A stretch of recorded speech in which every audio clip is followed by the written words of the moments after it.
তাই না? এক্ষেত্রে অবশ্যই কিছু কিছু কাউন্সিলিংয়ের প্রয়োজন, কিছু সাহসিকতার প্রয়োজন, কিছু ইস্তেকাবাতের প্রয়োজন, যে না, দিনকে ঠিক রাখবার, আমার জীবনটা ঠিক না থাকলে চলবে, দিনকে ঠিক রাখবো। নবী সাল্লাল্লাহু আলাইহি সাল্লাম থেকে একটা হাদিস ইমাম বুখারী বর্ণনা করছেন তার সহিহ বুখারীর মধ্যে, লা ইয়াতিয়ান্না আলান নাসি জামানুন, লা ইয়াতিয়ান্না আলান নাসি জামানুন লা ইউবালিল মারউ বিমা আখাযা মিনাল মাল আমিন হালালিন আও মিন হারাম।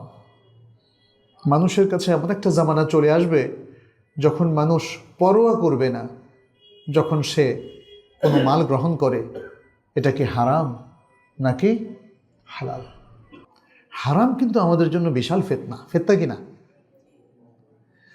আমার মনে হয় এই যুগের সবচেয়ে বড় ফিতনা হচ্ছে হারাম, আর তাআল্লুক বিল হারাম, হারামের সাথে সম্পৃক্ত হয়ে যাওয়া। আপনার সামনেও হারাম, পেছনেও হারাম, ডানেও হারাম, বামেও হারাম। হারাম হলো একটা বড় শত্রু। এটা অনেকটা যুদ্ধক্ষেত্রে যদি 4 জন শত্রু আপনার সামনে, পেছনে এবং ডান বাম থেকে দাঁড়ায়, তখন আপনি যেরকম অসহায় হয়ে পড়বেন। এই ফিতনাগুলো আমাদের অনেককে অসহায় করে ফেলেছে। কোন দিকে যাবেন? আপনি ব্যাংকে চাকরি করছেন, হারাম চাকরি ছেড়ে কোথায় যাবেন? তাই না? ছাড়ার পরে যদি আরেকটা চাকরি আরো বড় হারাম হয়, মানে নানা সমীকরণ আছে, মানে আপনাকে নাস্তানাবুদ করে ছাড়বে সিচুয়েশনটা।